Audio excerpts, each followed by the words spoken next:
noite, nós temos a presença do querido Fernando. Fernando foi uma pessoa que me ajudou muito na minha caminhada de recuperação. Foi um querido que falou: Roseni, existem algumas crenças que são tão fortes e você vê tudo através dessas crenças. Você pode ver bem melhor as coisas se tirar esses óculos dessas crenças antigas. Então, Fernando, chega aqui, por favor. Ele vai falar um pouquinho sobre ele. Ele tem uma pronúncia muito bonita, um sotaque muito bonito, que eu sempre esqueço de onde que é. A gente fica curioso. Mas a nossa oração é que você seja muito abençoado com esse tempo tão precioso que a gente vai ter com o querido Fernando. Fernando, outro abraço.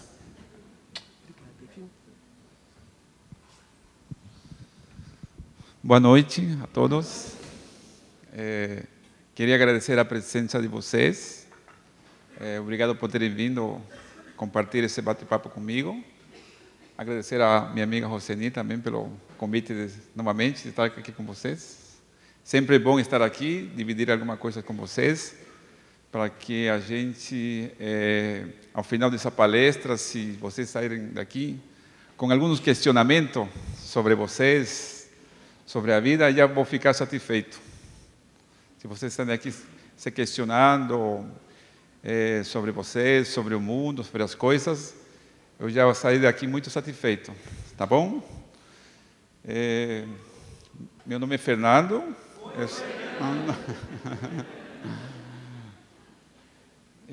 Eu sou psicólogo, especialista em terapia cognitiva e sou da Bolívia.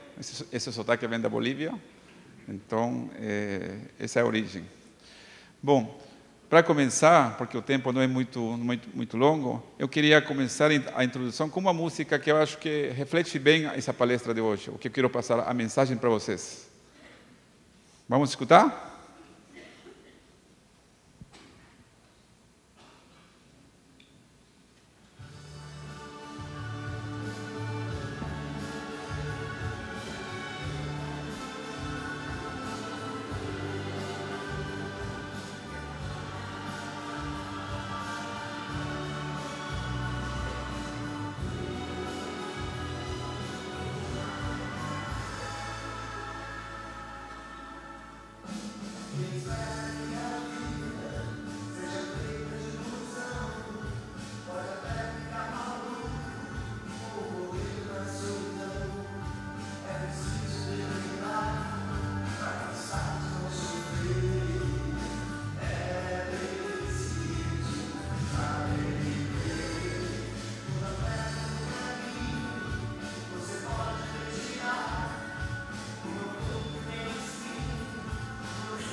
Bom, e o que seria saber viver? Qual seria a fórmula para viver bem? Primeiro, temos que definir o que seria viver bem, né? Antes de encontrar a fórmula, é necessário, acho, saber o que é viver bem. Existem várias definições de qualidade de vida, de viver bem. Existem, cada um tem a forma de buscar viver bem, né? Seja através de várias coisas, né? Materiais, do trabalho, da família, né? Então cada um vê a forma de viver através dessas áreas, né? Mas a definição que eu vou usar hoje conta de 3 aspectos. Eu queria quem que está passando os slides? Você sabe, Roseninho? Próximo? Você que está escutando? Isso. Próximo? Isso. Então, eu vou me utilizar hoje de 3 aspectos importantes para definir uma qualidade de vida ou viver bem. O primeiro que eu queria falar é estar bem com que eu sou hoje. O segundo é estar bem com o mundo hoje. E o terceiro é transformar esse bem-estar em benefício para mim e para o mundo, com atitudes, determinação e esperança. Ok? Primeiro aspecto, estar bem com quem eu sou hoje. O que seria isso? O que seria estar bem comigo mesmo? O que seria eu estar de bem comigo? Preciso me conhecer. Para estar bem comigo mesmo, eu preciso me conhecer. Eu preciso me perguntar, quem sou eu? Vocês já perguntaram isso para vocês? Hoje? Quem é você? Quais são os seus pontos fortes? Quais são os seus pontos fracos? Quais são suas qualidades, seus defeitos? Será que a gente sabe isso sobre nós? Sobre essa máquina que é nosso cérebro? Ou não sabemos, não temos conhecimento de nós mesmos? Então é importante que cada um de nós reflita e se questione quem realmente sou eu. E assuma isso, faça uma análise bem genuína, natural, lógica. Quem sou eu? O que eu pretendo? O que são meus pontos fortes? É minha família, meu trabalho? É meus amigos? É meu lazer, minha religião? Então, o primeiro aspecto é reconhecer quais são meus pontos fracos, meus pontos vulneráveis e meus pontos fortes também, para que a partir disso eu esteja em paz comigo mesmo. O segundo aspecto é a questão de estar de bem com o mundo hoje. Esse é aquela questão do outro. Está dizendo, quem é o outro? Como que eu vejo o outro? Como que eu aceito o outro? Eu vejo o outro como eu gostaria que ele fosse? Ou eu aceito como ele é? Como que eu vejo o outro? Será que eu vejo como que o outro é? Ou vejo ele como ele deveria ser? Existe uma diferença. Eu tenho um ideal da pessoa, a pessoa não atinge aquilo que eu espero, aí me frustro, fico bravo, fico irritado e brigo com todo mundo. Porque eu estou querendo que a pessoa seja como eu gostaria que fosse, não como ela é. Então, o primeiro passo é aceitar as pessoas como elas são. Na oração da serenidade diz isso, né? Não é verdade? E o terceiro aspecto é transformar esse bem-estar com você mesmo, com os outros, em bem-estar em benefício para você mesmo e para o mundo. Próximo, de que forma?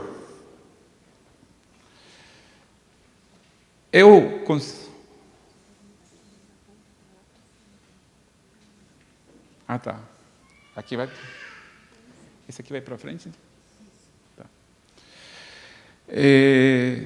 Eu considero áreas fundamentais da vida as seguintes áreas: área profissional, área social de lazer, área familiar, área afetiva, área da saúde. E nelas vamos falar um pouquinho de cada uma delas. O que engloba cada área? Por exemplo, na questão da área profissional, seria meu trabalho, meu sustento, minha profissão, minha carreira, meus estudos, tudo aquilo que diz a questão profissional ou acadêmica, por exemplo. Então é importante que a gente cite essa área. Temos a área da questão social, lazer. É importante nossos amigos, no meu lazer, minhas convivências com as pessoas, para que isso tenha um equilíbrio com as coisas que são mais de obrigação. Área familiar, importante, a família de origem, meus pais, meus irmãos, meus filhos, importante que a gente também leve em consideração. Área afetiva, meu namorado, meu companheiro, meu marido, minha esposa. Então, essas áreas englobam essa questão. E a área da saúde, que seria a área da saúde mental, área da alimentação, área do check-up, área espiritual, de bem com você mesmo, da fé, né? Então, todas essas áreas fazem parte da nossa vida. E veja só,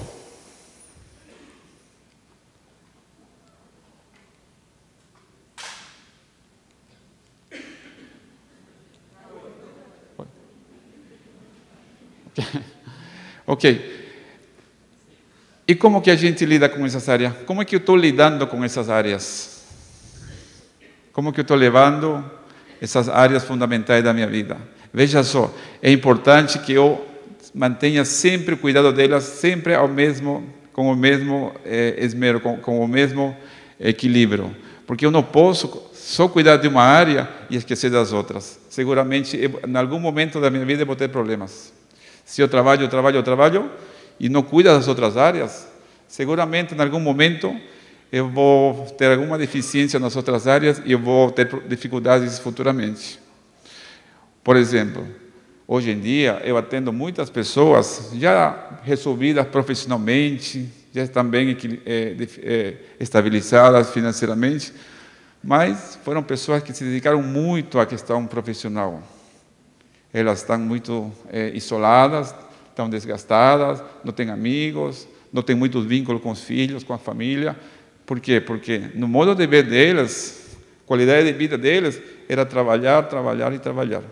Chega um ponto que o trabalho, até pela idade, já tem que cessar um pouco. A área profissional já não é para sempre.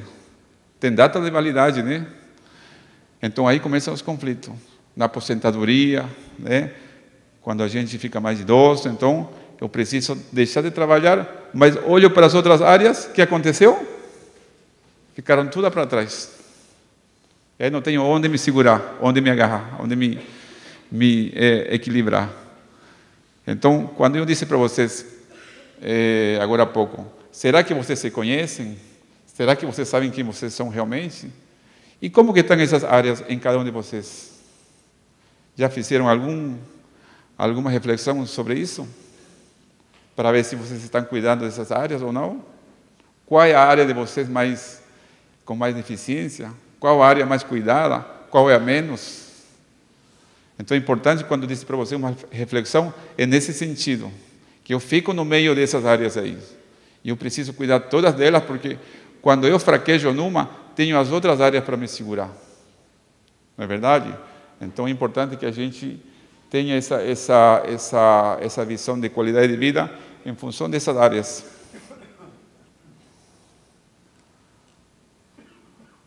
Ok. Então, definido o que seria a qualidade de vida, definido de que forma eu posso buscar uma qualidade de vida. Agora, a outra questão é, e qual é o papel do pensamento para alcançar esse bem-estar? De que forma o pensamento me ajuda ou me atrapalha para alcançar esse bem-estar? Aí vem uma outra pergunta. E o que é o pensamento? Vocês alguma vez já se questionaram o que é pensamento? O que será pensamento, né? Tudo que eu penso existe, tudo que eu penso é verdade, tudo que eu penso é é real ou são apenas ideias, são apenas imagens que eu tenho e nem sempre são verdades. E isso justamente é o diferencial do nosso trabalho, a questão do pensamento, como eu vejo o pensamento. Se eu vejo o pensamento, todo pensamento que vem na minha cabeça, toda a previsão que eu tenho sobre algo, uma interpretação sobre algo, é verídica, e eu tomo ela como verídica, ou eu me questiono, será mesmo que o que eu estou pensando é verdade?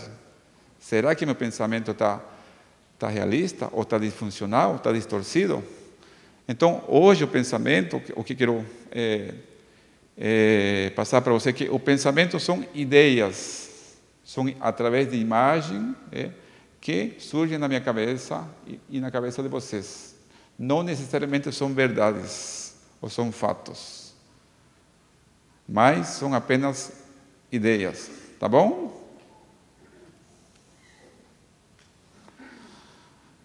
Do ponto de vista da terapia cognitiva, que é aquela que eu pratico, que é um modelo de psicoterapia cientificamente comprovada, acredita-se que o pensamento são ideias através das quais interpretamos o mundo.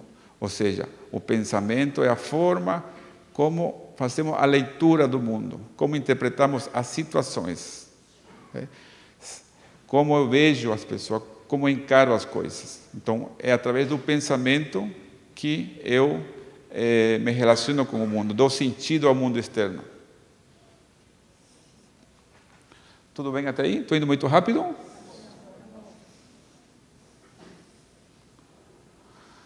Dentro dessa mesma teoria, aqui está uma grande fórmula que eu queria passar para vocês. Talvez essa fórmula é muito importante. Não é a situação em si que determina como nos sentimos e como nos comportamos, mas sim a forma como pensamos sobre a situação. Vocês sabiam disso? Quando eu fico assustado, quando eu fico feliz, triste, com raiva, a situação não me gera essa emoção por si só. É a forma como eu interpreto a determinada situação. Então, essas afirmações, fulano me deixou com raiva, ciclano me deixou triste, não existem. Eu criei a raiva, eu criei a tristeza. Uma mesma situação pode ter várias formas de serem interpretadas. E a questão é, será que a forma que eu interpreto o mundo está sendo funcional? Está sendo a forma mais realista? Por exemplo, agora aqui, todo mundo está tendo um pensamento sobre esta palestra. Um pode estar pensando, que palestra mais chata, eu já sabia disso, e vai ficar desinteressado. Não é verdade? Outro está pensando assim, que hora será que vai acabar? Hoje, quarta-feira, tem jogo, eu preciso ir embora. Vai ficar ansioso e vai ficar olhando para o relógio a todo momento. Um terceiro pode pensar, essa palestra pode me ajudar. Essa palestra pode fazer sentido para mim e posso aproveitar para a minha vida. Talvez ele fique mais animado e o comportamento vai ser prestar mais atenção na palestra. Então, em várias situações, a gente interpreta de uma forma só e não vê que tem outras formas de interpretar a mesma situação. E mais do que tudo, interpretamos a atitude dos outros da minha forma peculiar e nunca pergunto para o outro, por que você fez aquilo? Por que você não me ligou? Por que você não me cumprimentou? Por que você não me esperou? Por que você não me convidou? Então, a gente interpreta aleatoriamente e dependendo, por exemplo, se um amigo dá uma festa e não me convida, e eu interpreto, ele não gosta de mim, o que eu vou fazer? Qual é a reação mais natural? Eu ficar triste e me afastar dele. Ou se eu pensar, ele não me convidou, quem ele pensa que é? Na verdade, aí vou ficar com raiva e não falo mais com ele. Mas se eu penso, ele que perdeu por não me convidado, eu ia exaltar sua festa, talvez me sinta até aliviado por não ter me convidado, né?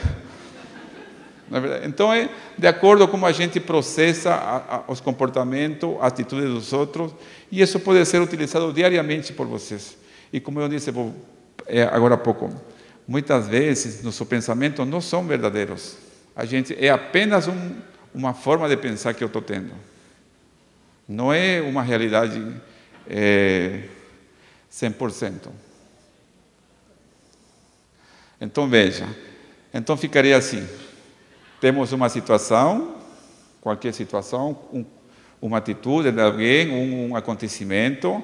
Eu faço um pensamento sobre essa situação. Né? Dependendo do que eu pensar, vai surgir uma emoção e vai surgir meu comportamento, uma reação. Então, veja que tudo passa pelo pensamento. É o pensamento que determina minha emoção e meu comportamento. Então, por isso que eu disse para vocês, a questão-chave nessa situação é como estamos pensando, qual é meu padrão de pensamento em relação a situações que eu estou enfrentando no dia a dia.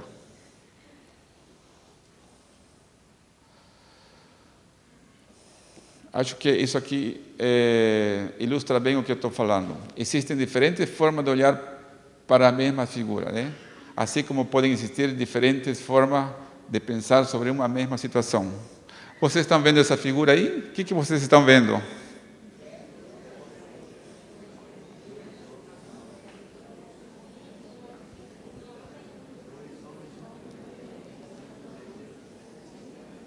Então, são várias figuras que tem aí, né? São 3 figuras que temos aí, né?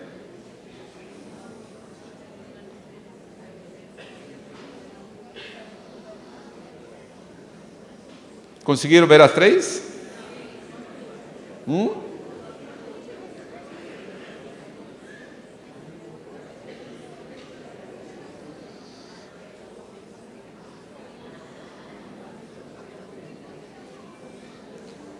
Ok, então temos 3 figuras aí, tá? E mais ou menos reflete aquilo que eu estou falando hoje. Quando eu estou numa situação, ela pode ter várias formas de ser encarada mesmo. Então, e a gente só muitas vezes consegue ver uma forma de encarar e eu fico presa a essa situação e fico com emoções negativas, com reações desproporcionais que não justificam a situação. E a gente comete uma série de erros de pensamento. A gente já até tem classificação dentro da terapia cognitiva. A gente classifica os erros cognitivos, que a gente chama. Quer ver os erros mais comuns que a gente comete? Principal erro de pensamento. Pensamento tudo nada. É um padrão preto-branco, tudo nada. Você não faz nada direito. Não é isso que a gente fala? Ele nunca me convida para nada. Ele nunca arruma seu quarto. Então, esse padrão de pensamento tudo nada é sempre polarizado. Ou tudo ou nada. E sempre, geralmente, o foco geralmente no negativo. Na verdade, você sempre chega atrasado, você nunca me compreende, Então, nesse sentido, é um padrão tudo nada. Outro erro de pensamento, catastrofização. O que é catastrofização? Se eu não conseguir ir bem na prova, vou reprovar e meus pais vão me matar. Não é isso que a gente escuta por aí? Ou, se eu for mandado embora, estou acabado. Não é isso que a gente escuta por aí? Então a gente está catastrofizando, tem um padrão catastrófico de olhar para as situações, para processar as situações. E esse padrão já é automático. Já. Leitura mental. Passou e não me cumprimentou? Fingiu que não me viu. Não é assim que a gente escuta? A gente sabe o que o outro está pensando.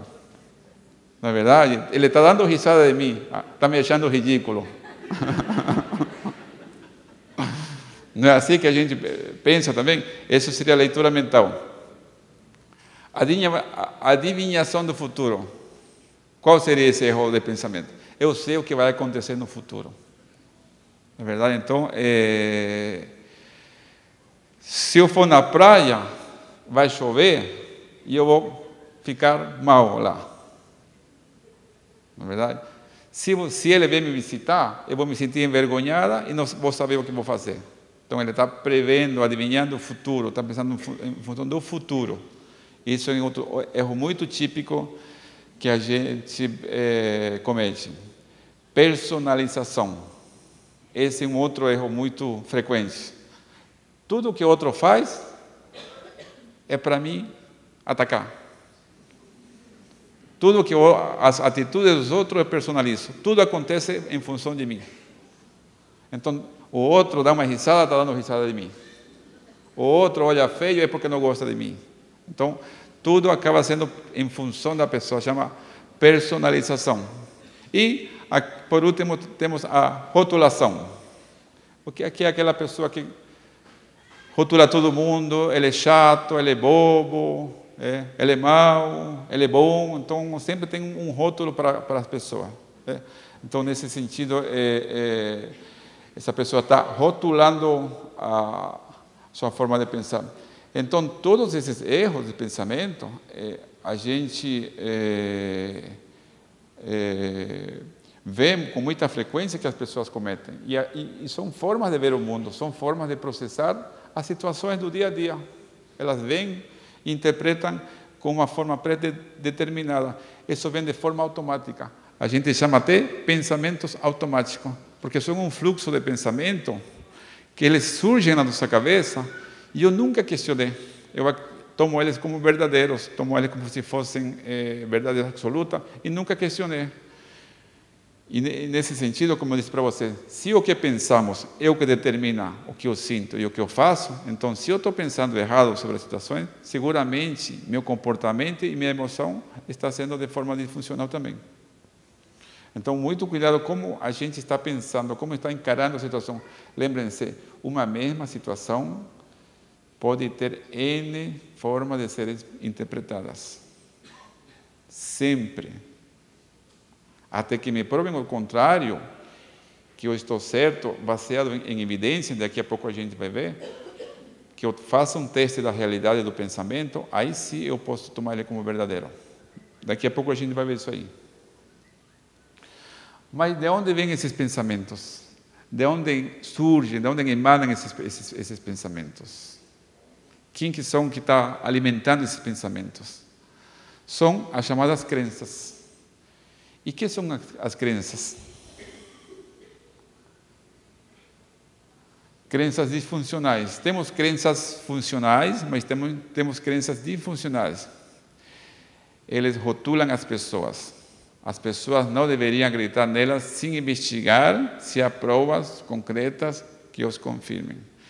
Muitas vezes, a gente, como eu disse para vocês, quando nos conhecemos bem, genuinamente, eu sei quem eu sou, quais são minhas fraquezas e meus pontos fortes. As nossas crenças são assim. Às vezes, ela está me conduzindo a pensar de uma forma e eu nunca questiono ela. Às vezes, a crença me diz: você é incapaz, você é inadequado, você é inferior, isso não é para você. E meu comportamento, meu pensamento está a serviço dessa crença. Então, a crença, nesse sentido, é a que alimenta os pensamentos. Por exemplo, dentro do que a gente, no nosso trabalho, essa crença de incapacidade. Eu sou incapaz. Ou meu autoconceito como profissional depende do que os outros pensam de mim. Ou ainda, a não ser que alcance os mais altos padrões de desempenho, eu provavelmente serei um profissional de segunda classe. Muitas vezes uma pessoa que tem uma crença de incapacidade, ela pode usar duas formas de lidar com essa crença. Ou ela tenta ser perfeita em tudo que ela faz, é o perfeccionismo, para compensar, porque se ela não for perfeita, a crença se concretiza. Ou ela pode utilizar outro tipo de estratégia. Ela evita tudo. Ela evita trabalhar, evita fazer um projeto, porque é melhor evitar do que tentar não conseguir e me sentir incapaz. Então, Nesse sentido, as crenças me levam a que eu desenvolva alguns mecanismos que eu chamo de estratégias compensatórias para lidar com elas, para lidar com essas crenças, porque essas crenças me trazem muita angústia. Então, quando eu estou com essas crenças acesas, ativadas, elas me trazem muita angústia. Crença de não estima.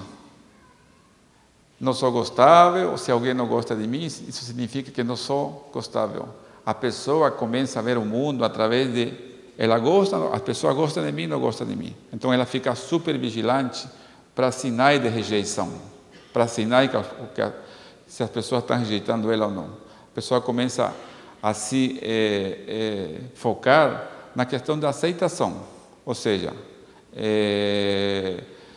toda a situação que vai gerar algum tipo de rejeição nela, ela evita, começa a evitar, porque para ela é dura entrar em contato com uma crença de não estima. E veja só, essas crenças muitas vezes são disfuncionais, ou seja, não são verdadeiras, mas eu acredito como se fossem verdadeiras.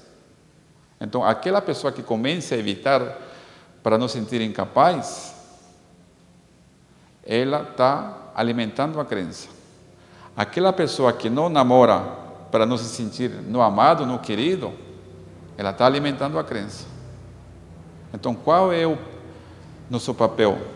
Mesmo com essa sensação de incapacidade, de não sentir amado, temos que enfrentar a crença, temos que ir em frente para que não reforcemos a crença.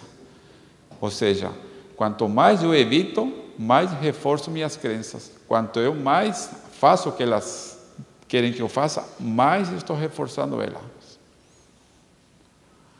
Crença de inadequação. Sou socialmente inadequado, ou sou feio, ou sou chato, ou sou visto-me mal, etc. Seria a crença de inferioridade. Aqui,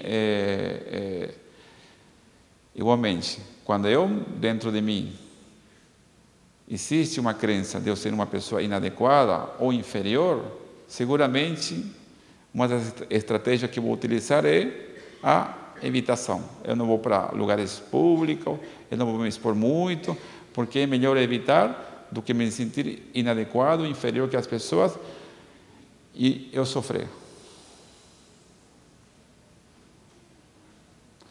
Crença de vulnerabilidade.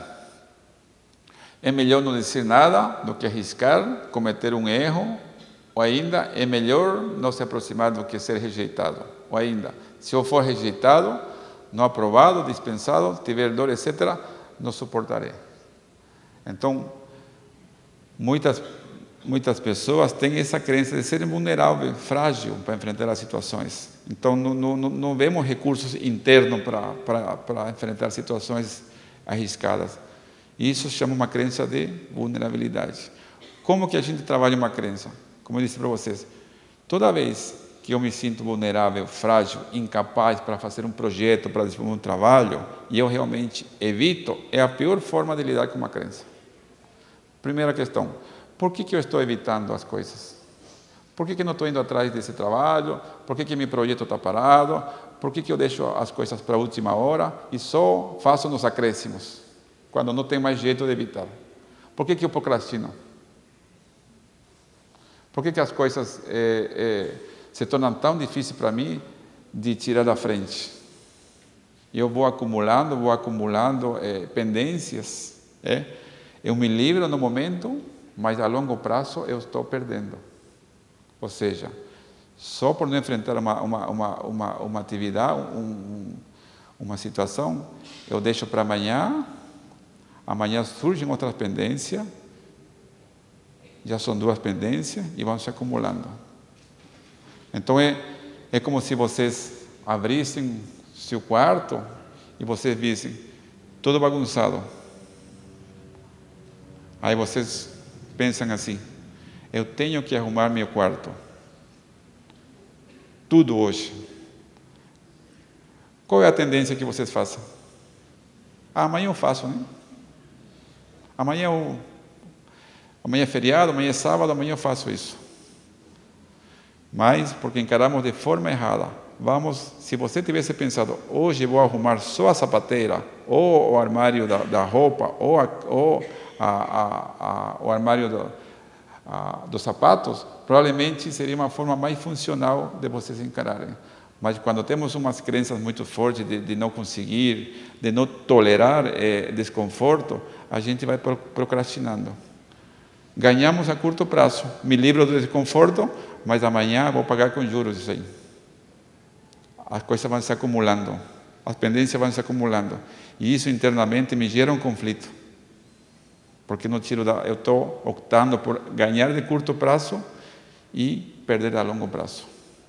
Então, toda vez que vocês tiverem uma atividade, uma pendência, algum projeto, façam um cronograma, organizem-se, vão planejando de forma passo a passo, como daqui a pouco eu vou mostrar. Crença de perfeccionismo. A não ser que as coisas aconteçam como eu quero, minha vida não vale a pena. Ou tirar 10 não é mais do que minha obrigação, Esse é o famoso perfeccionista, né? Que tudo tem que ser perfeito, senão nada feito. E aí começa a evitar, porque ele encara as coisas de forma perfeccionista. Crença de inferioridade. Se uma pessoa tem algo que eu não tenho, isso significa que ela é uma pessoa melhor do que eu. Aí a questão mais de comparação com o outro. Nos comparamos muito com o outro e sempre vou ficar na desvantagem, porque eu tenho uma crença de inferioridade. Aí eu busco comprar o último celular, o último carro, a última viagem, o último apartamento, o último restaurante, mas eu continuo me sentindo menor que os outros, que não tem nada quase. Por quê? Porque tem uma crença de ser inferior. E ele tenta compensar de qualquer custo com bem, com viagem, com bens materiais. Mas quando começamos a construir o estilo cognitivo, estilos de pensamento, as crenças, as pesquisas mostram que desde pequeno, já aos 8 anos, por volta do 3º ano primário, esses estilos vão ficando evidentes. Então, as crenças são formadas na nossa infância, na primeira infância, até os 8 anos. Então, vocês que têm filho, muito cuidado como vocês falam com seus filhos, qual o modelo que vocês estão passando para o seu filho, como vocês corrigem seu filho. Aqueles erros de pensamento, lembra atrás, tudo nada. Fulano, você não sempre é bagunceiro. O que ele vai gravando na cabeça dele? Fulano, você nunca faz nada certo. O que a pessoa está pensando? Quem é ele? A criança está pensando. Então, muito cuidado como que a gente lida com nossas crianças, porque é na primeira infância que a gente está construindo o estilo cognitivo, o estilo de pensamento. Vamos criticar a situação e não o global. Você fez isso errado, mas da outra vez você fez bem. Também reconhecer as outras vezes que ele fez corretamente. Bom, e qual seria a fórmula da mudança? De que forma podemos nos ajudar? De que forma a gente pode mudar isso? Esse estilo de pensamento distorcidos. Primeiro, como eu disse para vocês, temos que refletir comigo mesmo. Como que eu penso sobre a atitude dos outros? Como que eu estou interpretando a atitude do meu chefe, da minha esposa, do meu marido, do meu vizinho, do meu amigo, do meu filho? Que sentido eu estou dando para isso? Será que eu estou interpretando corretamente? Então, o primeiro passo é identificar, sair do automático, sair do piloto automático. O que eu estou pensando sobre meu filho? O que estou pensando sobre tal situação? Por que eu penso isso? Eu tenho evidência disso? Quais são as evidências, os fatos que me levam a concluir esse pensamento? Então, é importante que vocês sejam mais racionais nessas situações.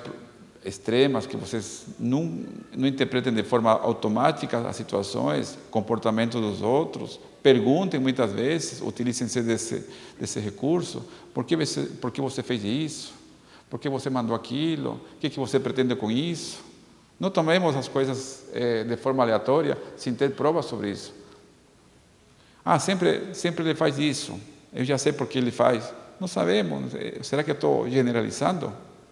Então, acostumemos-nos a perguntar para as pessoas por que das coisas, a buscar outras formas alternativas para a mesma situação.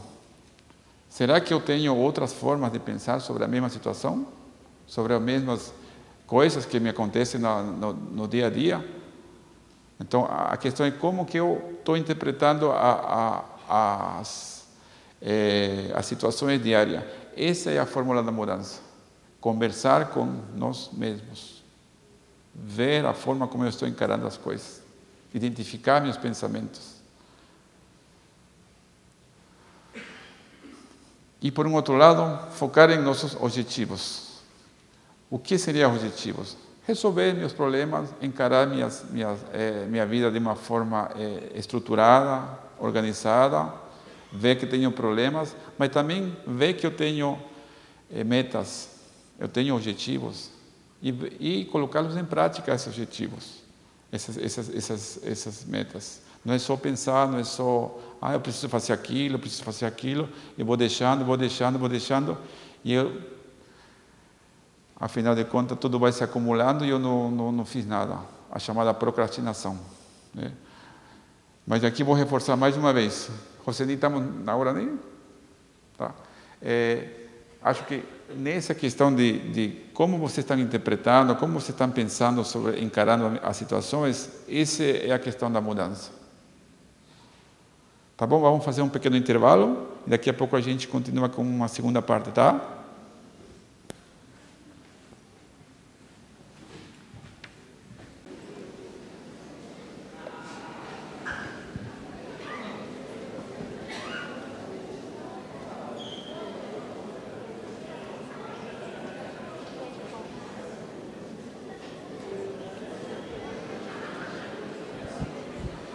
Bom, nessa segunda parte do nosso bate-papo, eu queria conversar com vocês sobre a questão das dificuldades. Como estamos lidando com nossas dificuldades do dia a dia? Como que a gente está encarando as dificuldades, nossos problemas, nossas obrigações diárias? De que forma a gente está encarando elas? Por quê? Porque muitas pessoas ansiosas, com problemas emocionais, depressão, ansiedade, são maus resolucionadores de problemas. Não sabem resolver problemas. Elas encaram de forma errada o problema. Então elas ficam presas à única forma de resolver, estão encarando de forma errada, quem foi o culpado, porque aconteceu isso, buscam culpados, estão pensando em onde que ele falhou, e não pensam como que eu posso resolver esse problema. Ou, primeiro, identificar qual realmente é o problema.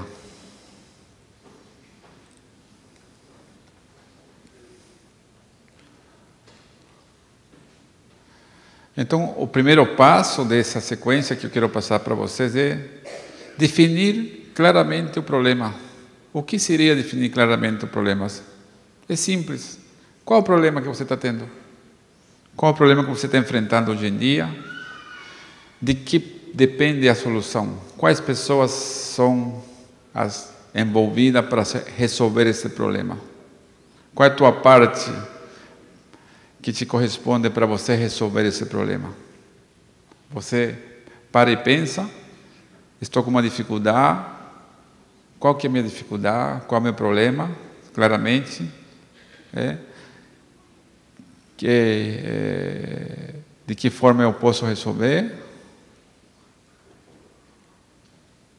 Então, definiu claramente o problema, realmente qual é a dificuldade em si. Sempre, quando você define claramente o problema, existem algumas ações que você pode fazer. Existem umas atividades que você pode fazer. Então, a gente muitas vezes temos as preocupações produtivas e as preocupações improdutivas. Então, eu fico me preocupando com tudo e com todo. Só que essa preocupação é produtiva ou improdutiva? Essa preocupação me leva a uma ação para resolver ou não me leva? Se não me leva a uma ação para resolver, seguramente é improdutivo. Mas se minha preocupação, ela me encaminha para algumas ações que eu possa fazer, que eu possa tomar, seguramente é uma preocupação produtiva. Então, quando a gente vai determinar realmente qual é o problema, seguramente vão surgir algumas ações que eu possa estar fazendo para resolver.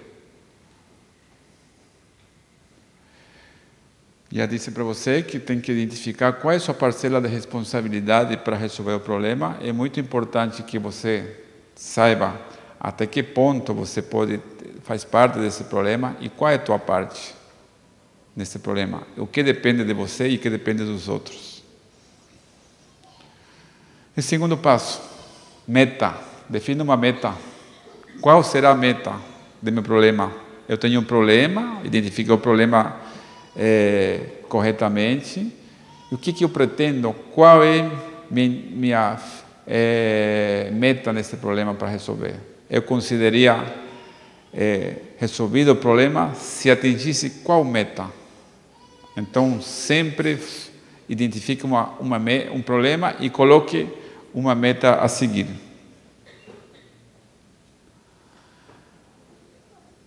Terceiro passo. Gere estratégias de solução. Aqui, nesse passo, você pode pensar em todas as possíveis soluções para o problema, sem fazer um julgamento. Não vai dar certo, isso aqui não já fiz. Não. Gere simplesmente. Anote, se for o caso, numa folha de papel. Posso fazer isso, posso fazer aquilo, posso fazer isso, posso pedir para o outro, posso pedir ajuda para a pessoa. Então, sempre gere o máximo possível de estratégia para resolver. Não faça nenhum julgamento nesse momento.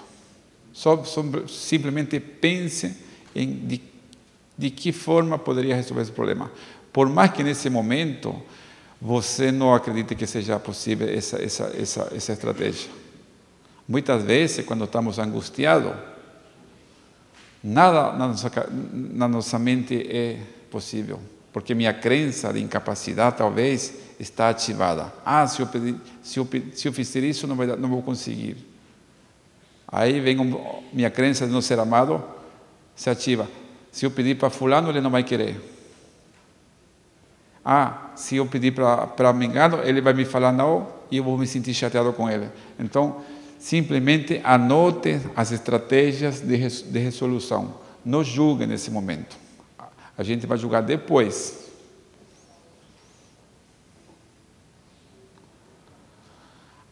Algumas questões que me ajudam a gerar estratégias de resolução. Perguntem-se a si mesmo. O que posso fazer frente a esse problema? O que eu posso fazer para resolver esses problemas? É uma pergunta que vocês podem se fazer nesse momento. Outra pergunta. Já tive esse problema antigamente? Ou um problema parecido, mais ou menos? Como lidei antes com esse problema? Como que eu encarei outras vezes o mesmo problema, se eu já tive? Ou teve um problema similar? Quem pode me ajudar? Para quem eu posso pedir ajuda? Para quem eu posso pedir colaboração? Então, é uma outra pergunta muito interessante que a gente muitas vezes não pensa quando está angustiado. Outra pergunta que vocês podem fazer. Se um amigo ou amiga estivesse com o mesmo problema, o que ele faria? Uma pessoa que você admira, se tivesse o mesmo problema, o que você acha que ele faria? Como que ele resolveria esse problema? Alguma pessoa que vocês admiram, que vocês têm como referência? Como será que, pensem, o que será que fulano faria nesse problema? São perguntas que dão um caminho para a gente nesses momentos de angústia. Depois que gerou essa quantidade máxima de soluções que você pode ter para o problema, selecione uma estratégia e ponha em prática. E, lembrando, pequenas ações nos levam a resolver o problema final. Não queiram encarar o problema de forma global. Como eu disse para vocês agora há pouco, se vocês olham para o seu quarto, que está tudo bagunçado, e vem na cabeça de querer arrumar tudo no mesmo dia, a tendência é que vocês evitem de enfrentar o problema. Mas se vocês fazem em pequenos passos, em pequenas ações que levam a uma meta, talvez vocês estão fazendo a melhor forma de encarar um problema. Por quê? Porque quando encaramos de forma global, a tendência é que eu procrastine, a tendência é que eu deixe para amanhã, para outro dia. Então, nesse momento, é importante que vocês encarem de forma gradativa, de forma passo a passo. Como que é passo a passo? Acostume-se a ter uma agenda do dia seguinte. Peguem uma agenda, tenham um controle do seu dia seguinte. O que eu vou fazer amanhã? Incluam essas pequenas ações na sua agenda diária. Façam uma agenda todo dia para que vocês tenham alguma organização nas suas atividades. E no final do dia, façam uma checagem dessa agenda. Vejam o que vocês fizeram, o que ficou pendente. Dessa forma, é uma forma organizada de lidar com as dificuldades, com os problemas, com as pendências. Porque o acúmulo de pendência vai ter seu preço lá na frente. De alguma forma, uma hora chega e está tudo atrasado, está tudo parado, porque eu não fiz o passo a passo.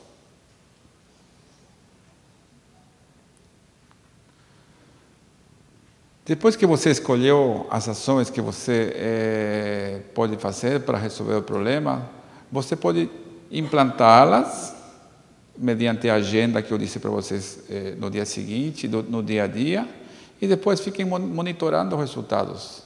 Vejam se essas estratégias que vocês escolheram estão dando resultados, se está melhorando, se está resolvendo o problema. Se vocês estão conseguindo sua meta, atingindo seus objetivos.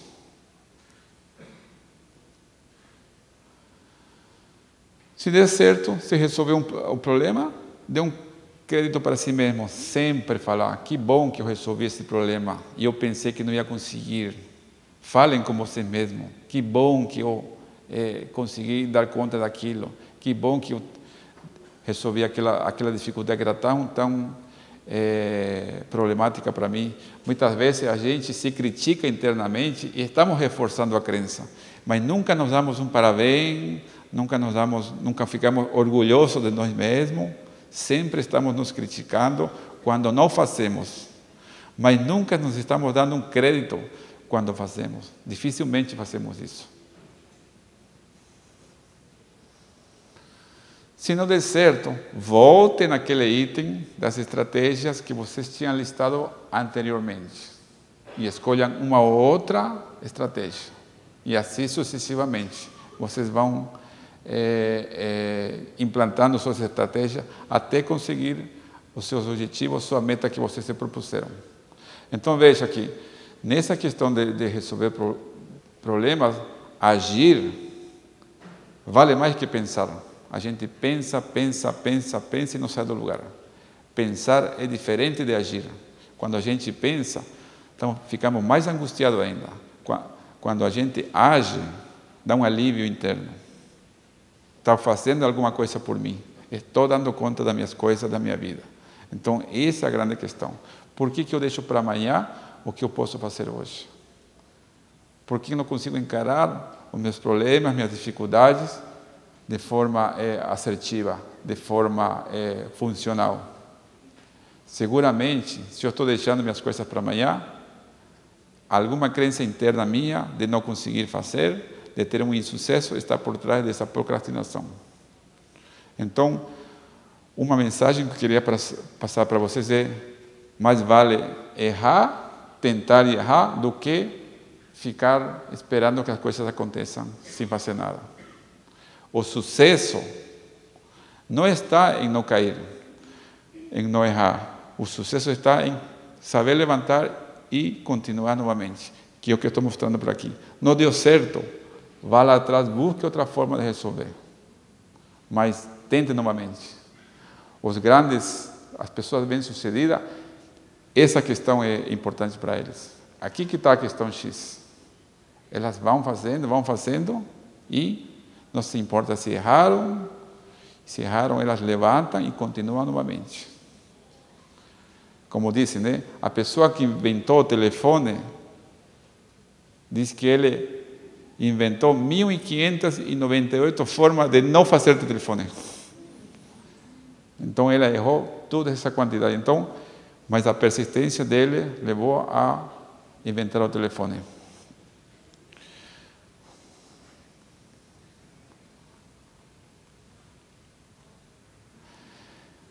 E, no momento, era isso que eu queria passar para vocês. Eu vou estar abrindo para perguntas, para dúvidas que vocês tenham, para que eu possa ajudar vocês nas suas dúvidas. Vamos fazer assim, olha, se você tem alguma pergunta relacionada com esse assunto, na verdade, vamos fazer alguma coisa diferente, nesses 5 minutinhos, a princípio. Com o que você vai sair daqui? O que deu para entender? Para você. Tá? De onde, se você, talvez o que você entendeu vai ser útil para uma outra pessoa. Então, antes de entrar nessas perguntas, nas perguntas, o que é que você entendeu para você que faz sentido? Levanta a mão e a gente vai levar o microfone. O que é que você entendeu? A gente sempre fica pensando, né? O que não entendeu. Mas o que foi interessante para você? Valeu a pena eu ter ido porque eu peguei isso. Vem aqui bem rapidinho.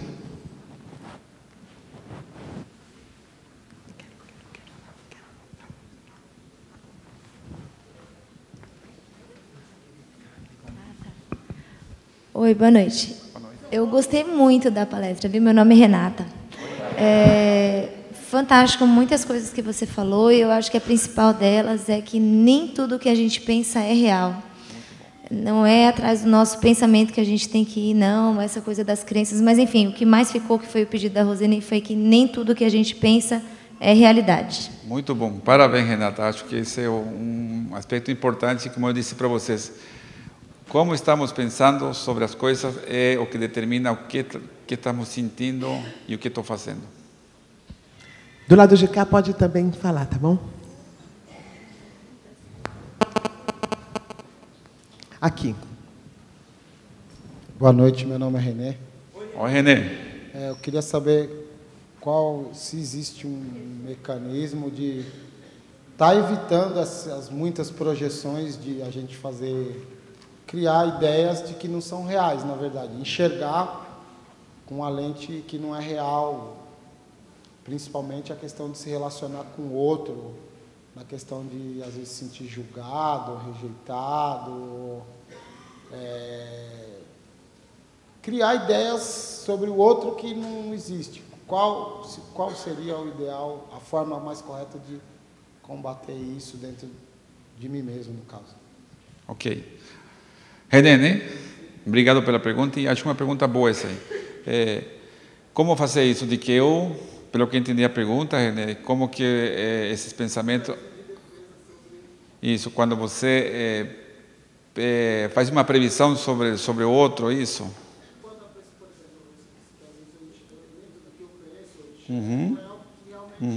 Isso.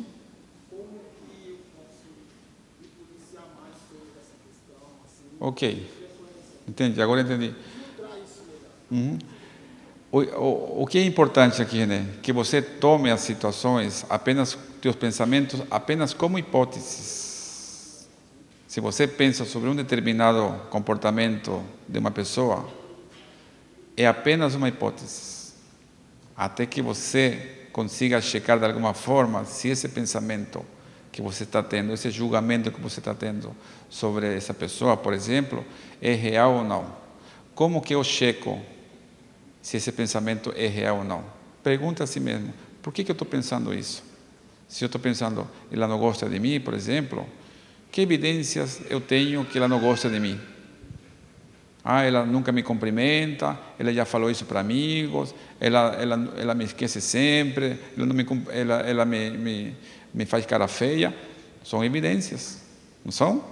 Mas se você não tem uma evidências que apoiem teu pensamento, então provavelmente esse pensamento não é real. Por isso que eu disse para vocês, pensem no que vocês pensam. Os pensamentos muitas vezes não são verdadeiros.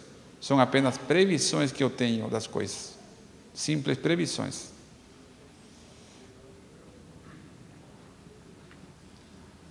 E acho agora melhor fazer fininha aqui, né? Que eu não vou chegar até lá, não. Então, chega aqui a pessoa que está aqui desse lado e a pessoa que vai do outro lado. Pode ser? Boa noite, meu nome é Shirley. Tudo que você falou foi muito interessante. Mas uma coisa que me pesou muito é a questão dos filhos. Se a gente já depositou todos esses traumas, todos esses problemas em cima deles, como tratar isso agora? Ok. Então, Cília, você está dizendo que se você já agiu dessa forma, como reverter esse quadro, né? Tem sempre como reverter esse quadro. Então, a partir de hoje, você comece a julgar as situações pontualmente com ele. E se, por exemplo, se instalou nele uma crença de ser incapaz de não dar conta das coisas, ser dependente dos outros, precisar dos outros, estimule para que ele aja no sentido contrário da crença. Coloque gradualmente em situações onde ele possa desafiar essa crença. Por exemplo, se ele tem uma crença de não ser capaz de conseguir as coisas, quando ele conseguir alguma coisa, não tem que fazer tudo isso, parabéns, mas apontar, que bom que você fez isso. Da outra vez você errou, mas hoje você acertou. Hoje acertou, e ontem você errou, se for essa dinâmica. Para que ele perceba que ele consiga fazer certo e errado. Ok? Boa noite, meu nome é Denise. Oi, Denise. Eu acho que é a segunda vez que o senhor está aqui, né? Isso. Eu estive na primeira vez. E uma coisa que o senhor falou hoje, falou da outra vez também, que marcou e mudou a minha vida, foi como encarar o que a gente pensa do que a outra pessoa vai falar, né? Então, eu sempre pensava e agia como, não vou fazer isso porque meu pai não vai deixar. E eu sempre agia desse jeito, meu pai não vai deixar, então eu nunca fazia. E eu te perguntei, você falou assim, mas você já perguntou o porquê ele não vai deixar? Quando eu comecei a fazer isso, causou um certo desconforto, porque meu pai nunca foi confrontado, ou ele nunca havia recebido as minhas perguntas, por que eu não posso fazer isso? O que tem de errado? Eu sempre aceitava. Então, eu sempre tinha, assim, eu sempre aceitava, então era sempre assim. Quando eu comecei a perguntar, gerou um desconforto, mas mudou. Mudou a situação. Mudou a longo prazo, né? Mudou. E isso foi muito bom. E então, realmente, às vezes a gente pensa e não age de acordo com o que a gente pensa que o outro vai pensar, mas quando você toma uma posição, isso muda. Né? Eu achei bem bacana. E o de hoje, o que eu vou levar é não deixar para depois o que pode fazer agora. Né? É um exemplo bem simples, mas eu moro sozinha, então todo dia eu deixo um copo do café lá e falo, depois eu lavo, depois eu lavo. Aí chega no sábado, tem aquela louça. Né? Isso mesmo. Não, eu falo que talvez eu não seja a única, né, que faça isso. Mas se, por exemplo, todo dia eu lavar um copo, chegar no sábado não tem a pilha de louça para lavar. Né? Então acho que eu vou começar a fazer isso também. Que bom. Mas veja, o nosso cérebro, ele está treinado, vamos falar assim, para não tolerar o desconforto. Ele não quer o desconforto para a gente. Qualquer atividade de obrigação, como lavar um copo, é intolerante para ele, é desconfortável para ele. Então, nosso cérebro sempre busca o conforto. Sempre ele vai estar em função do desconforto. Ele não pensa assim, se eu não lavar o copo, amanhã vou ter 2 copos para lavar. Ele quer se livrar do desconforto nesse momento. Quem tem que fazer esse pensamento, se eu não lavar hoje, amanhã vai ter 2, é exatamente nossa forma de pensar, nosso julgamento, nossa noção, como falam, nosso poder de julgamento das situações. Boa noite, Adalberto. Oi.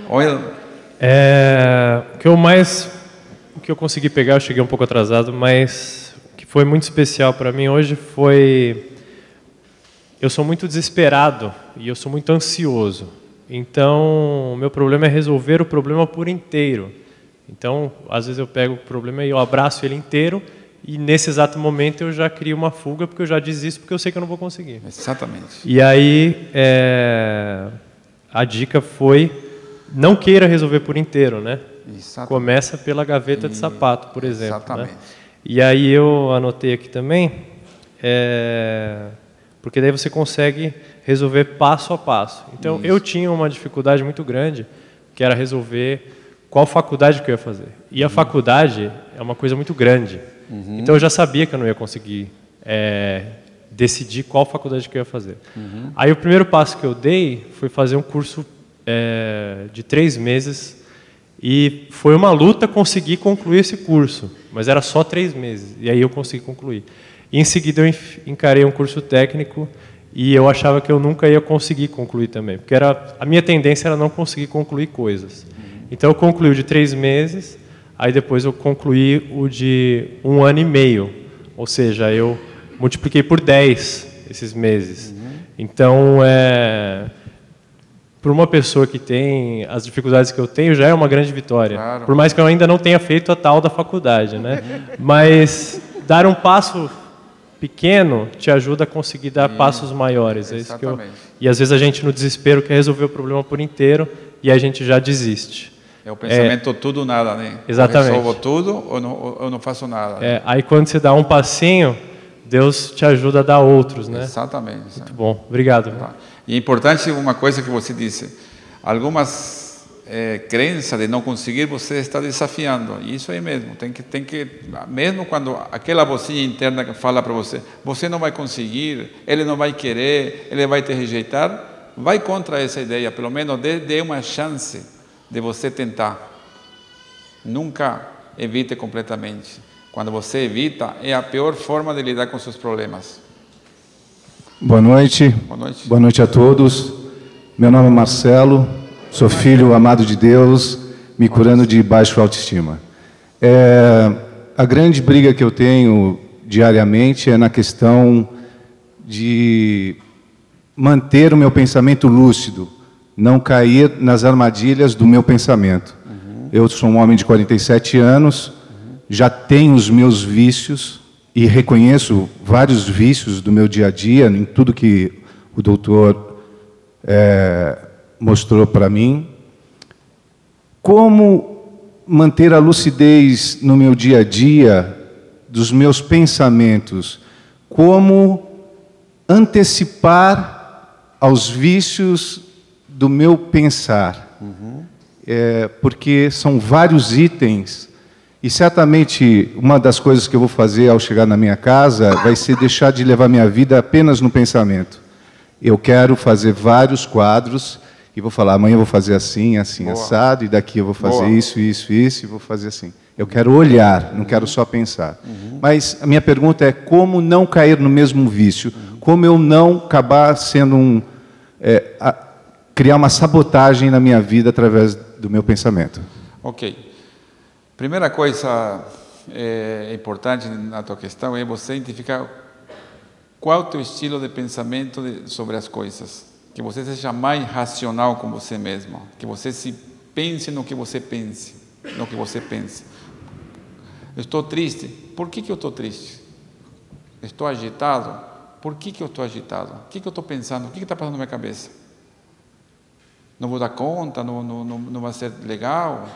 É importante que você seja mais racional. mais pensador do que nesse momento, no que você está pensando nesse sentido. Ser mais reflexivo, conhecer você internamente, como você está encarando as coisas, e, nesse sentido, se conhecer mais internamente. Definir teu padrão de pensamento, teu padrão de enfrentar as coisas. É importante que você seja mais voltado para si, para dentro de você, não para fora. Presta atenção mais interno. Tem um ditado que fala, né? Quando olhamos para fora, sonhamos. Quando olhamos para dentro, acordamos. E isso mesmo. Foca mais em você, no teu comportamento, na tua forma de pensar principalmente. Não foca no externo. Traz mais para você internamente. Vê como que você está interpretando as coisas ao redor. É uma boa dica essa. É um bom começo para você lidar melhor com as coisas, encarar melhor as coisas. Ajudou? Muito obrigado. Ok. Oi, meu nome é Simão. Oi, Simão. Em um determinado ponto da tua palestra, Fernando, você falou o seguinte sobre erros de pensamento e de leitura mental. Qual que é meu maior problema hoje? Eu sou um cara extremamente extrovertido, falo pelos cotovelos, a Roseni me conhece, o pessoal que me conhece, só que uma coisa que me acontece demais é ser mal interpretado e não conseguir perceber o que eu fiz para acontecer tal coisa. Um exemplo simples. No meu último emprego, em determinado momento, a minha gerente mandou um e-mail para todo mundo, de uma equipe pequena que tinha muito serviço, e perguntou sugestões para reunião, pauta de reunião. Eu escrevi, apaguei. Escrevi, apaguei. Escrevi, apaguei. Aí mandei algo desse tipo. Possível aumento no quadro de funcionários. E mandei. Ela me chamou numa sala de reunião para me dar bronca porque eu estava cobrando que deveriam ter mais funcionários. A minha raiva foi tamanha que eu quase chorei, de ódio. Então, assim, eu não consigo perceber um momento em que eu não consigo me fazer entender, porque na minha cabeça eu estou sendo muito claro. Entendi. Eu escrevo relativamente bem, eu me comunico relativamente bem, só que o ponto que você falou ali de leitura mental é algo que eu quero aprender a não fazer, não gerar no outro, para que o outro me leia errado. Porque quando o outro me lê errado e acontece demais, me causa uma frustração assim do tamanho de um bonde. E eu não sei o que fazer. Tá. E eu estou passando por isso de novo, em um outro momento de vida completamente diferente, hoje, dia de hoje. E assim, é algo que me tira do céu e me joga na terra, de frustração. Entendi. Ok. Nessa situação que você se refere, quem fez leitura mental foi tua chefe, né? Porque se você sugeriu um item de possível aumento de funcionários e ele interpretou como se... O que ela pensou? Para aquele tipo? Ele está cobrando da empresa, né? Sendo que era apenas um item para discutir na reunião. Entendi.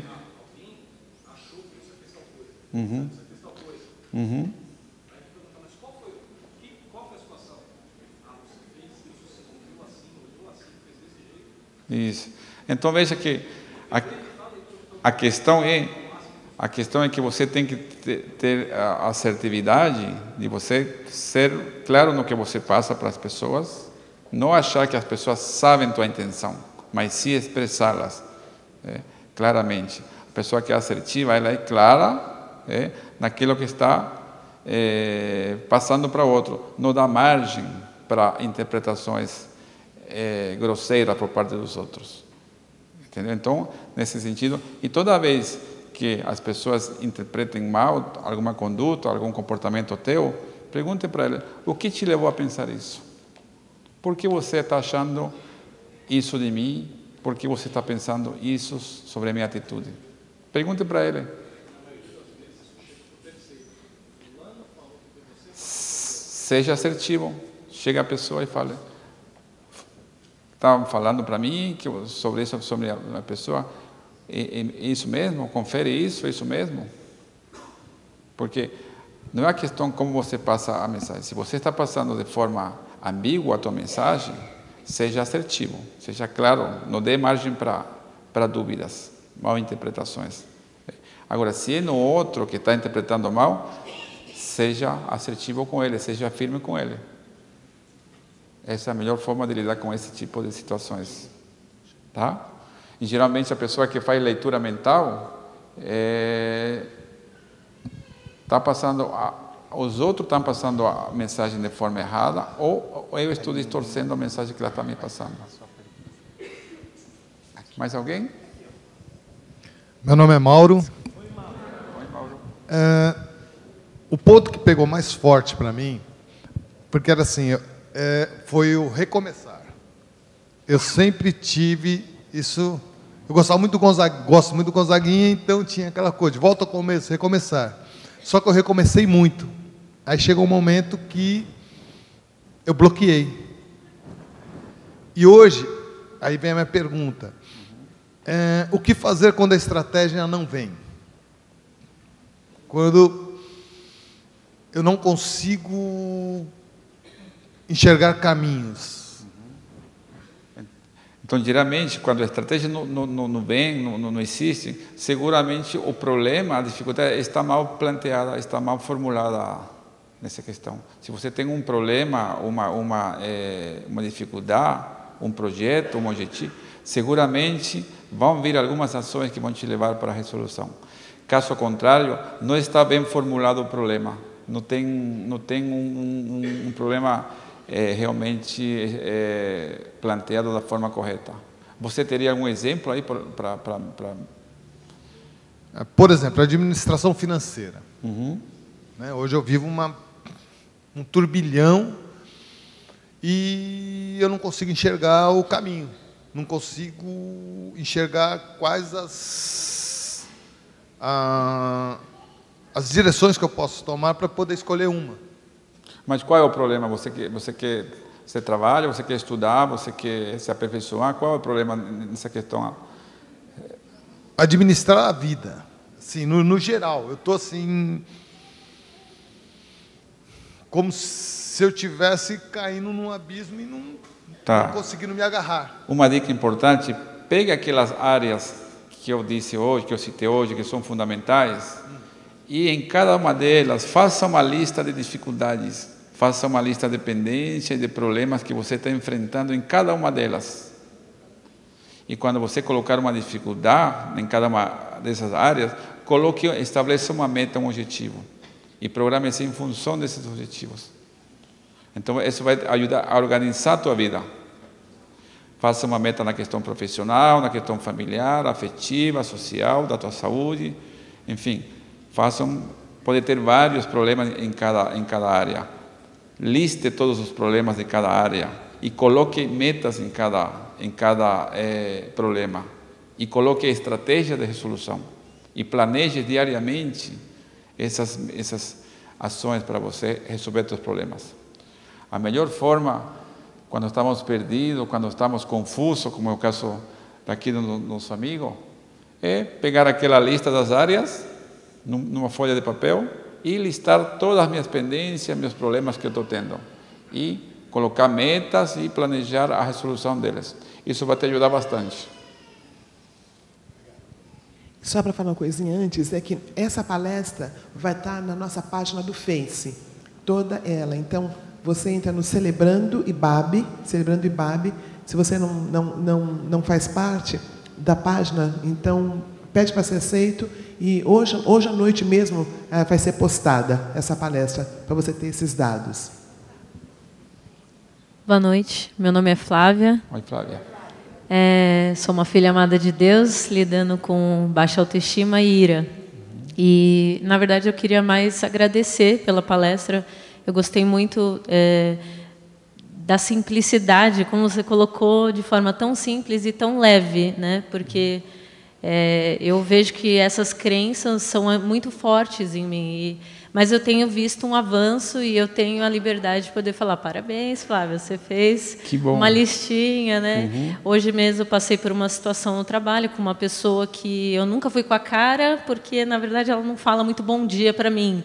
Mas eu nunca tinha pensado, tipo, mas por que ela não vai com a minha cara ou por que eu não vou com a cara dela? E, no final, eu vou trabalhar perto dela e já tive um bom relacionamento hoje com ela e eu vejo que acho que é muito das nossas crenças, né? Isso mesmo. E o Celebrando tem ajudado muito. E a questão de fazer a lista, para mim, eu sou muito procrastinadora, extremamente atrapalhada e eu vejo que eu tenho uma listinha curta agora, né? Eu tenho muita coisa para colocar na lista, mas eu falei, não, vou fazer uma lista de 4 coisas, sei lá. E eu vejo que eu já fiz 2. Então, assim... Que bom. Eu fico feliz. Obrigada mesmo pela palestra. Imagina, nada. E isso é essa forma de encarar as dificuldades, planejando, agindo.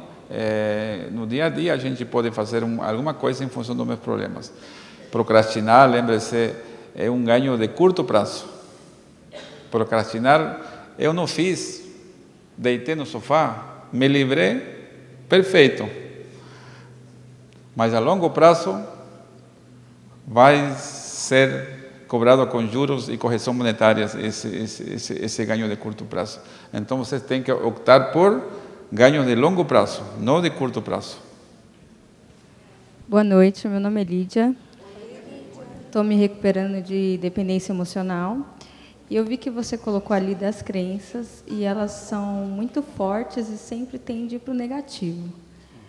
E eu queria que você colocou a parte espiritual. Eu queria assim a sua posição em relação, porque você colocou para questionar, né? Sempre a gente tem que se questionar. Por que estou pensando isso e tal? Como que a parte espiritual pode ajudar nisso? Porque muitas vezes a gente fica olhando as circunstâncias e a gente não vê além. Eu queria ver o seu ponto de vista, como que a parte espiritual pode ajudar nisso. Muito importante. Sendo que eu também procrastino muitas coisas e algumas eu sou muito rápida e outras eu demoro muito para fazer e tardo muito. Isso me atrapalha muito também. E eu vejo que eu queria aderir. Como que eu posso fazer para a parte espiritual me ajudar? E eu queria uma posição sua. Ok. É muito importante a questão espiritual que você tenha na tua forma de encarar as coisas. É uma forma de você estar em paz com você mesmo, de você ter tranquilidade para encarar os seus problemas, para você pensar de forma mais acertadamente. Então, quando estamos angustiados, provavelmente tudo se torna difícil, tudo se torna complicado, tudo se torna muito difícil para a gente. Utilize a fé nesse momento para se acalmar, para se colocar em paz com você mesmo e a partir daí você planejar a sua vida, planejar seu problema, planejar seus projetos. É muito importante nesse sentido. Então, a espiritualidade entra como uma paz interior, para você ter calma, para você planejar, para você estruturar sua vida. Tá bom? Obrigada. Vamos ter mais essa pergunta e nós temos um lanche muito especial para vocês. Foi preparado especialmente a vocês para uma quarta super, tá? Então, vamos ter essa pergunta.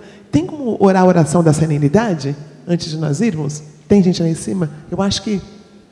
Não, tá bom. Então a gente não ora a oração da serenidade, né? A gente faz uma outra oração. Então, essa pergunta e nós vamos fazer uma oração e nós vamos para o nosso lanche. Oi, meu nome é Denis. Oi, Denis. Minha questão é a seguinte, na tua palestra você falou de 4 passos, eram 4 palavras, é o fato em si, o pensamento que eu tenho a respeito do fato, o sentimento que esse pensamento gera e o comportamento, alguma coisa que eu vou fazer então em relação ao sentimento, né? Esse conjunto talvez. Eu sei que eu consigo identificar algumas vezes uma falha entre essa parte do fato em si e o meu pensamento. Algum pensamento está disfuncional. Eu sou bem racional e consigo identificar algumas vezes que o meu pensamento parece ser bem coerente. Mas, mesmo assim, o sentimento, às vezes, parece não ser coerente com os outros dois, com os dois primeiros passos. Eu queria que você falasse alguma coisa a respeito disso, se é normal isso, se é possível mesmo isso, ou eu tenho que voltar para o pensamento, porque o pensamento de fato está errado. Exatamente. Provavelmente, o pensamento real que você está fazendo sobre o evento, sobre a situação, não é o real que você está identificando. Existe um outro pensamento por trás, mais forte, que está te levando a esse desconforto da emoção. Então é importante que, e acontece muito isso, tem uma situação, mas o que eu pensei? Pensei isso aqui, mas muitas vezes não é o pensamento que eu estou fazendo, não é o significado que tem para mim o que eu estou achando. Então, provavelmente o pensamento não é o pensamento o sentimento disfuncional real. Pode ser então um feedback de que o pensamento está disfuncional. Exatamente. Toda vez que ficamos com raiva, ficamos tristes, ficamos ansiosos, seguramente eu estou fazendo uma avaliação distorcida da situação. Não estou encarando da forma mais realista. Tinha mais uma pessoa ali que eu não sabia. Ok. Boa noite, meu nome é Letícia. Oi, Letícia. Oi. Eu sou adepta ao registro de pensamento automático, pegando até um gancho do exemplo do colega do Simão, que comentou, né, da parte profissional. Quando a gente tem esses pensamentos e de repente se choca, né, por exemplo, eu tenho esses pensamentos já no meu relacionamento, por exemplo, um relacionamento amizade, relacionamento afetivo. E, de repente, esse pensamento ele é frustrado. É criado uma expectativa, mas ele é frustrado. E isso é conversado com a pessoa, só que essa pessoa tem muita resistência. E, nisso, eu vou trocando o meu pensamento até encontrar uma alternativa para melhorar. Mas, como isso depende muito da outra pessoa, a pessoa acaba me frustrando também. Então, fica nesse impasse. Então, como que eu posso agir, né, sendo que eu vou encontrando alternativas, mas isso não funciona porque o outro não quer, ou o outro não faz, ou não quer mudar. Então, como que eu posso lidar com isso para ter um pensamento mais saudável e um relacionamento mais saudável? Tá. Acho que no teu caso, a questão pelo que eu entendi, teus pensamentos estão corretos. A forma como você interpreta teu amigo, ou teu namorado, por exemplo, está correta, mas ele não está mudando, ele não muda, ele continua igual, né? Então, quando a gente pensa de forma correta, mas mesmo assim os outros não mudam seu comportamento, então eu tenho que mudar de estratégia. Eu não tenho que mudar meu pensamento, eu tenho que aprender a lidar com essa pessoa que não muda a sua forma de ser. Aprender a ser flexível, olhar ele que ele é assim, olhar por que ele se comporta dessa forma, aí sim vou interpretar. Por que ele faz isso comigo? Por que ele se comporta dessa forma comigo? Será que ele faz deliberadamente ou ele é assim mesmo? Ele não sabe se comportar de outra forma. Lembra quando eu disse para vocês, vamos aceitar o outro como ele é, não como eu gostaria que ele fosse? Nessa questão. Muitas vezes o outro não é aquilo que eu espero que ele seja. E aí me frustro. Mas eu estou encarando a meta errada, que ele mude. Lembra que eu disse, a meta, meu objetivo tem que depender de mim para atingir? Então, nessa questão, se a pessoa não muda, se a pessoa, mesmo que você já flexibilizou o seu pensamento, foi flexível, mudou outra forma de encarar as coisas, e ele continua da mesma forma, pois bem, então ele tem que aprender forma para lidar com esse comportamento dele, que te incomoda, né? Porque de uma certa forma, nossos comportamentos geram comportamento nos outros, nossas reações geram reações nos outros, né? Como alguém disse por aí, se eu não cumprimento minha colega de trabalho, eu vou passar por ela, ela não vai cumprimentar e a relação fica nesse sentido. Mas por quê? Porque meus comportamentos estão gerando reações nos outros, né?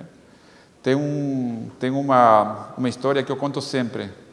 Diz que tem um casal, né, que a esposa vivia reclamando do marido, que ele não ajudava em casa, que ele era bagunceiro, que ele chegava tarde, que ele era não colaborava. Essa esposa contou para uma amiga, olha, meu marido é assim, ele é bagunceiro, ele não colabora comigo. E a amiga deu a brilhante ideia de falar, separa dele, falou. Por que você não separa dele? É fácil, falou. Separa, falou. Mas antes de você separar, olha o conselho que ela dá. Antes de você separar, durante um mês, você vai tratar ele assim. Você não vai reclamar de nada. Se ele chega tarde, deixa ele chegar. Se ele deixar a toalha em cima da cama, deixa ele, não reclama. Se ele deixar os sapatos jogados na sala, recolhe e não cria atrito com ele. Esse foi o combinado. Ok.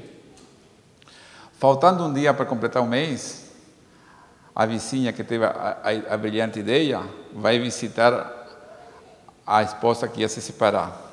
E aí perguntou, amanhã completa um mês, você já arrumou suas coisas para você ir embora? Aonde você vai morar a partir de amanhã?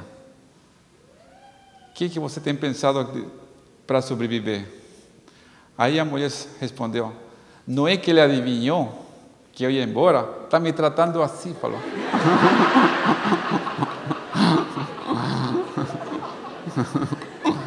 Então, por isso que eu digo, nossas reações sempre geram reações nos outros, né?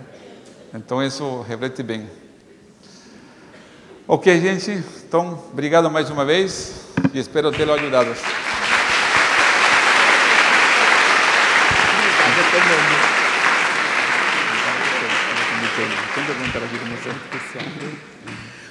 Que especial, né? É interessante quando a pessoa da quarta super acalma tudo, né?